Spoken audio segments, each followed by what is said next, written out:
The alien vessel drifted through the silent void like a wounded animal. Its hull was torn open in several places, bleeding faint blue plasma into the black of space. The crew inside moved slowly, conserving power. Every light flickered weakly, every sound echoed through the empty corridors. They had survived the battle, but their ship had not. Captain Ra-10 stood before the cracked viewing panel, staring at the small blue world ahead. Earth, her species. The Kalar had crossed half the galaxy to find refuge, but this was not where they had planned to stop. They had meant to reach the nearest Coalition repair dock, but their engines had failed.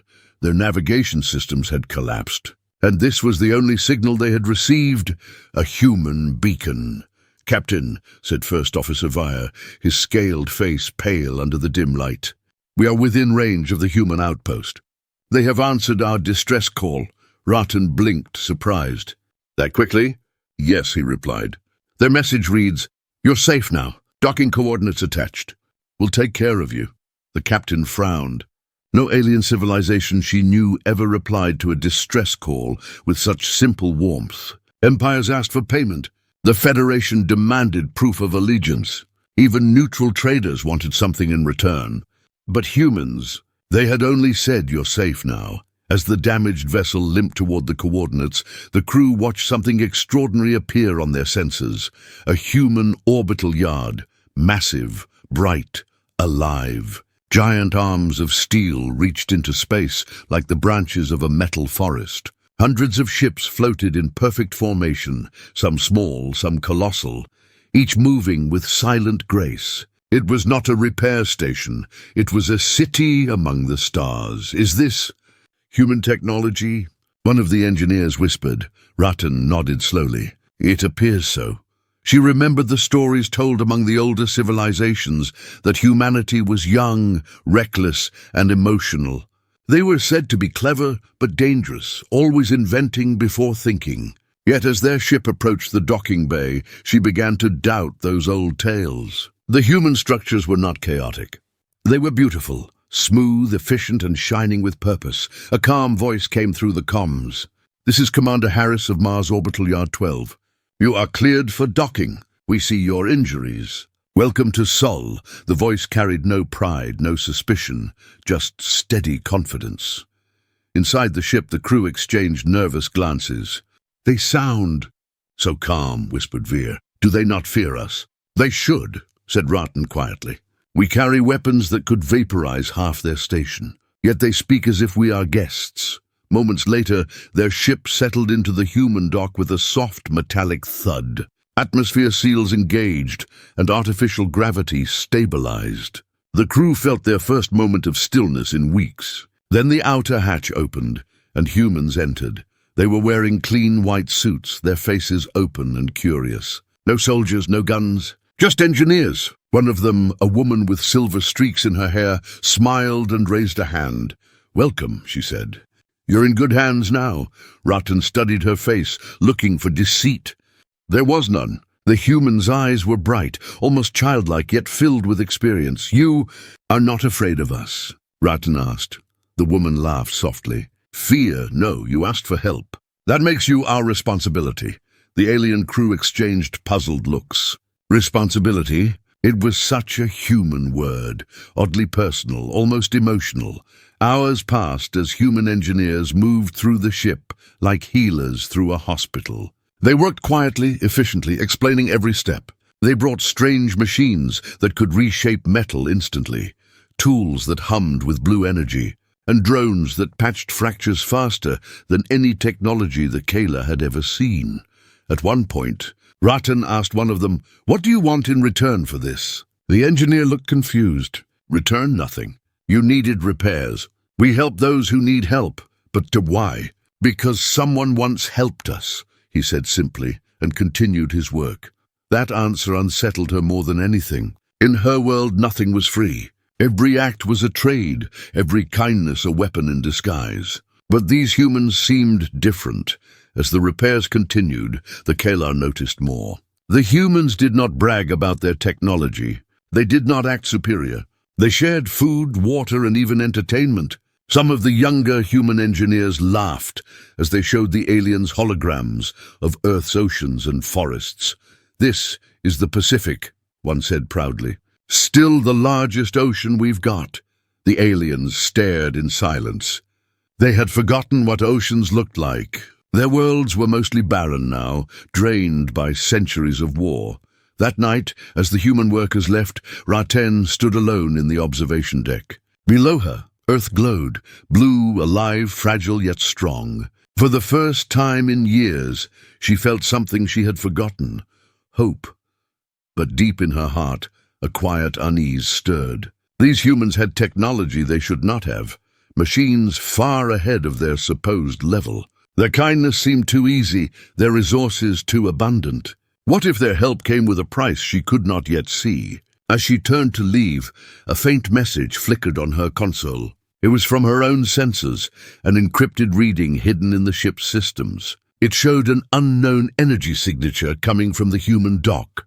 Faint but rising, something powerful was being activated nearby, something that pulsed with energy beyond known science.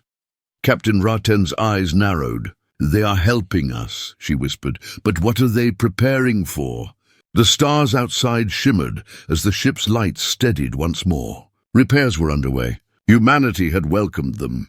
But deep within the station, something vast was awakening, something that would change the galaxy forever.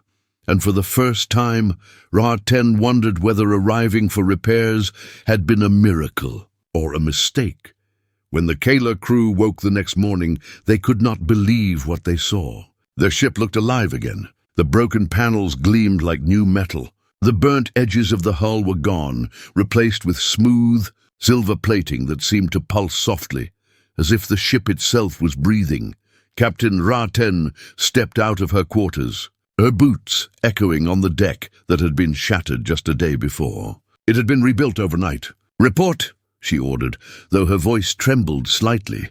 First Officer Veer checked the readings. "All systems show above standard efficiency. Energy output has increased by 30%. Captain, the repairs are impossible. These humans did not just fix our ship. They improved it." Raten frowned. "Improved? Without permission?" "Yes. They replaced damaged systems with their own technology, something they call nanoforges. It can rebuild matter molecule by molecule." Raten stared at him. "You mean they can create technology from raw material?" Veer nodded. "And they shared the process with our engineers. They did not hide anything.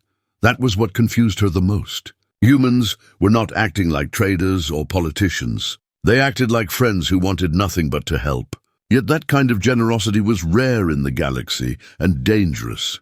She decided to meet the human in charge again. Commander Harris was waiting in the repair bay, his arms crossed, studying a massive panel that shimmered like liquid metal. His face was calm, his tone quiet but firm. "Good morning, Captain," he said, turning toward her. "I hope your crew rested well. The hull regeneration is complete. We're starting on your core engines next." Raten glanced at the glowing machines around him. "You repaired our ship faster than any known technology could." "How is that possible?" Harris smiled faintly. "Because we don't stop when something breaks. We rebuild it stronger.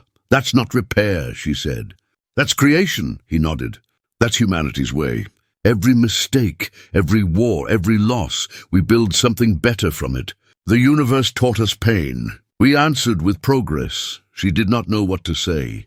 His words carried both warmth and warning. One of her engineers, a young Kayla named Sarah, joined them. "Captain, you need to see this." She held a small cube, transparent, glowing from within. "The humans gave us this. They said it can replicate any basic part our ship requires." Raten took it carefully. It was light, almost weightless. "A gift?" Sarah nodded. "Yes, and they refused any payment." Raten turned to Harris. "Why give us something so valuable? You do not even know us." Harris looked her straight in the eyes. "Because you needed it, and because someday someone will help us in return. That's how survival works." The answer was simple, almost childlike, but it struck her heart deeply. In the galaxy, she knew, survival meant betrayal before trust. Yet these humans believed the opposite. They survived through trust. Still, she could not stop feeling uneasy. "You could rule the stars with this technology," she said softly. "Yet you do not." Harris's expression changed slightly. "Maybe one day we will, but ruling is not rebuilding. Right now we fix what others break. That's enough for us." The human commander walked away, leaving her in silence. His words echoed in her mind, "Fix what others break." Later that day, the Kalar crew was invited to visit one of the human factories in orbit. They followed a group of engineers through shining corridors where robots moved silently, assembling ships piece by piece. But what stunned them most was the people. Humans of all ages working side by side.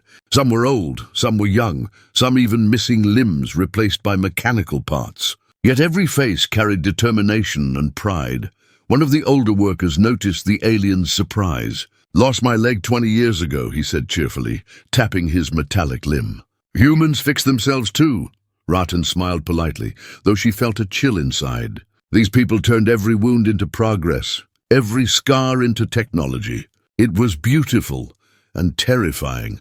As they walked further, they reached a chamber where a human scientist was demonstrating the nanoforge. "You can feed any damaged material inside," he explained, "and it will read its molecular pattern, then rebuild it stronger." He dropped a cracked metal rod into the glowing field. Seconds later, the rod emerged flawless, shining like it had been reborn. The aliens gasped softly. "Do you use this only for machines?" Veer asked. The scientist smiled. "No, we use it for medicine too. For growing organs, repairing nerves, even restoring sight." Raten felt her chest tighten. Her own people had lost thousands to radiation sickness, blindness, genetic decay, diseases they could not cure. And these humans were curing them like it was nothing. Before she could ask more, a sudden sound filled the air, an emergency tone. The human workers didn't panic. They moved fast but calm, guiding the aliens to safety. "What happened?" Raten asked. "A containment breach in one of the labs." Harris's voice came over the speakers. "No danger to visitors. Please stay clear." Through the glass wall, Raten saw it. A massive machine glowing brighter than before, its core pulsing with strange energy. Engineers worked to stabilize it while drones sealed the chamber. Veer whispered, "That energy signature. It's the same we detected yesterday near our ship." Raten's eyes narrowed. The humans had said it was just repairs, but something much bigger was happening beneath the surface. Moments later, Harris appeared again, calm as ever. "All stable now. Just a test gone wrong." Raten didn't believe him. She felt there was something he wasn't saying. The humans were kind, yes, but they were also hiding something powerful. That night, as the Kalar returned to their ship, the stars outside the docking bay glowed faintly red, reflecting off the human station's steel skin. From her window, Raten whispered to herself, "They fix everything, even broken worlds. But what if one day they decide to rebuild the galaxy itself?" The human outpost drifted quietly against the darkness, but beneath its calm surface, an unseen fire burned, a fire that could either save creation or consume it. Days passed aboard the repaired Kalar vessel. The alien crew moved with cautious admiration through the newly forged corridors.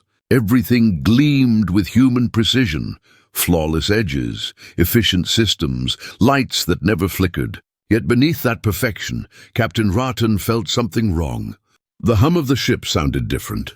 It was deeper, stronger, as if the metal itself carried a heartbeat not their own. Late one night, Raten stood alone on the bridge. The stars outside looked close, too close, as if space itself had shifted. A console flashed softly, a small light she didn't recognize. It wasn't part of Kalar engineering. It pulsed 3 times, paused, then again. She hesitated, then tapped the control. A hidden screen appeared. Lines of human code streamed across it, encrypted, unreadable, but clearly transmitting. The message wasn't leaving their ship. It was coming in. From the human dock, her heart tightened. Humanity had said they only repaired the ship. So why were they still connected to its systems? She called her first officer quietly. "Veer, come here, look." He scanned the screen, his eyes widening. It's some kind of remote access channel. They're sending energy readings into our core systems. Captain, it's as if they're testing something through us, Ratten whispered. Testing what? Before he could answer, the hum grew louder. The deck vibrated gently under their feet. The ship's energy signature climbed beyond safe limits, even though the engines were powered down. The readings were impossible. She turned off the main console and stormed toward the human section of the dock. Security guards didn't stop her. They simply nodded politely, as if she had every right to be there. That made her even more uneasy. No one this powerful acted so calm. When she reached the command bay, Commander Harris was already waiting, like he knew she was coming. "You found the transmissions," he said quietly. Harton's eyes narrowed. "You're using our ship for your experiments," he nodded. "Yes," she blinked. "You admit it?" "There's no reason to hide it," Harris said, his voice calm but heavy. "You came for repairs. We saw potential in your vessel's systems. We upgraded them, and now we are studying how well they handle a new form of energy." Ratten's voice hardened. "Without consent?" He looked at her steadily. "Would you have said yes if we asked?" "No," she said coldly. "Then you understand why we didn't." For a long moment they just stared at each other. The human's honesty was almost worse than deceit. He wasn't cruel. He wasn't arrogant. He was utterly certain that what he did was necessary. "What are you testing?" she demanded. Harris sighed. "Something we discovered beyond Neptune. We call it the resonance field. It's not a weapon. Not exactly.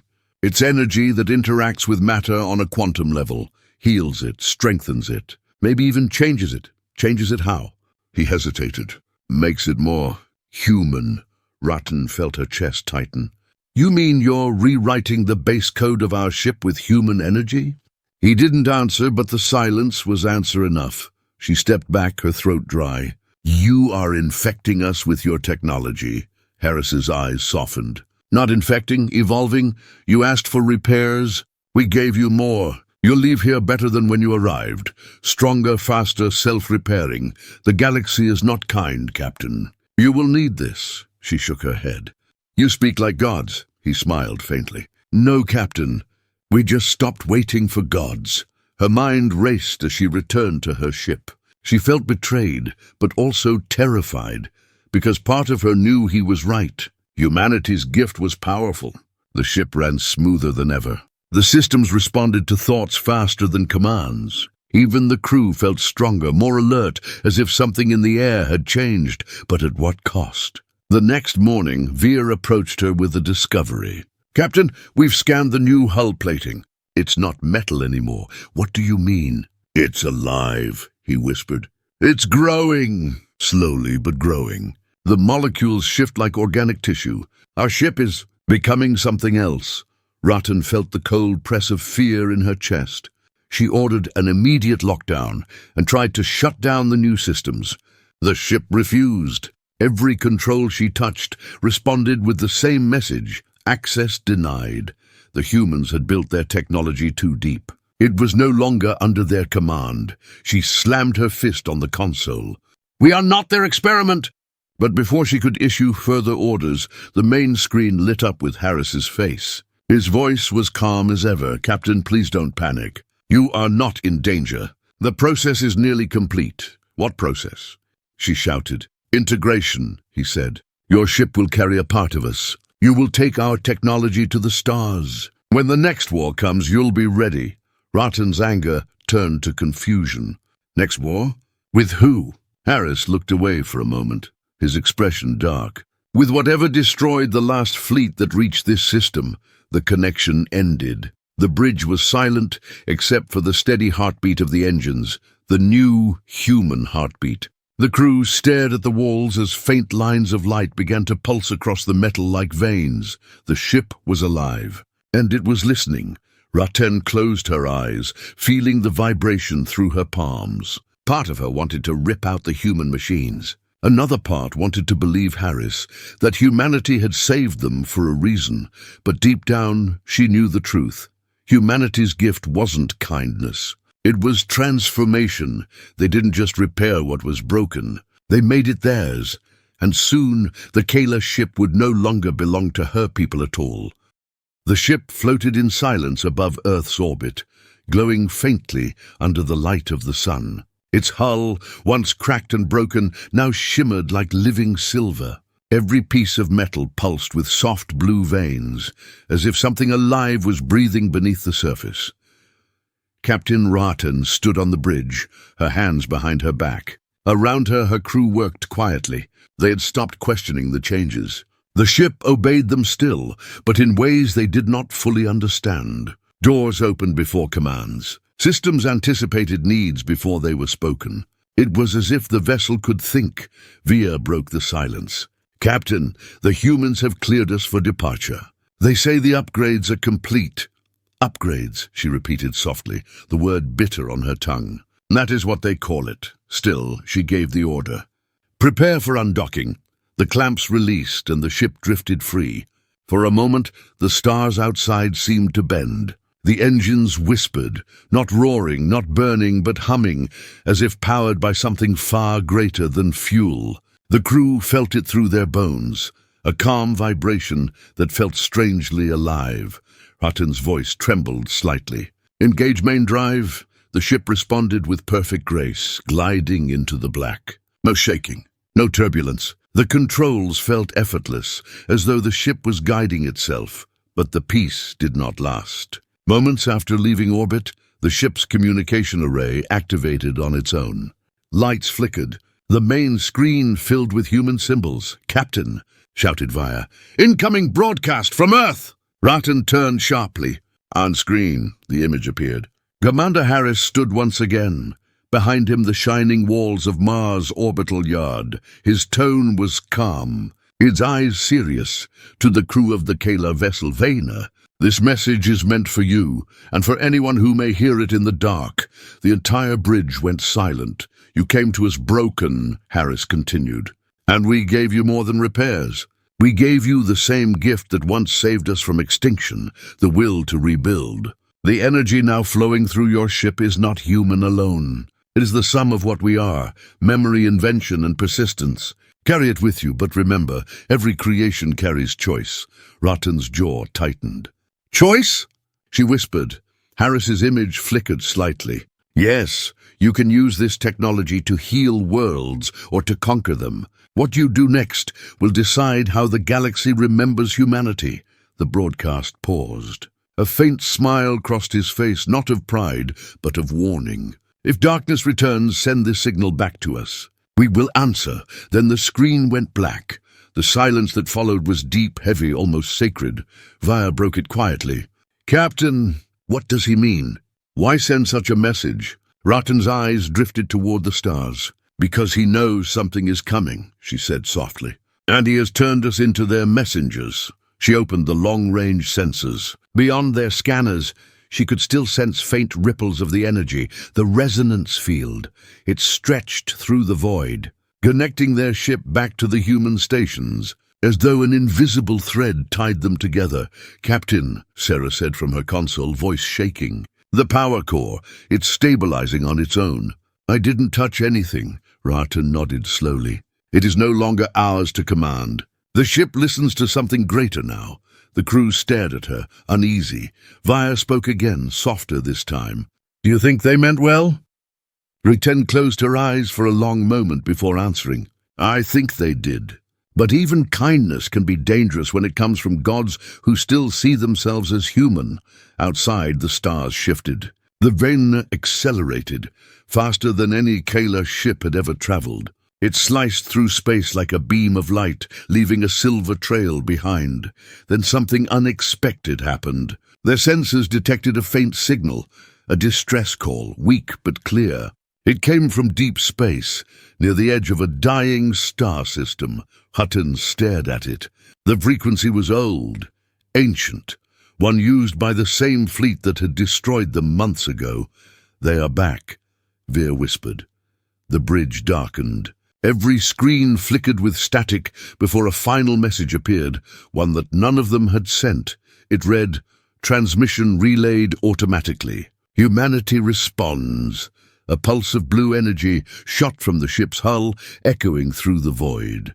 The signal traveled faster than light, faster than sound, spreading across the stars like a heartbeat. Ratan felt it resonate through her chest. What have they done? No one answered.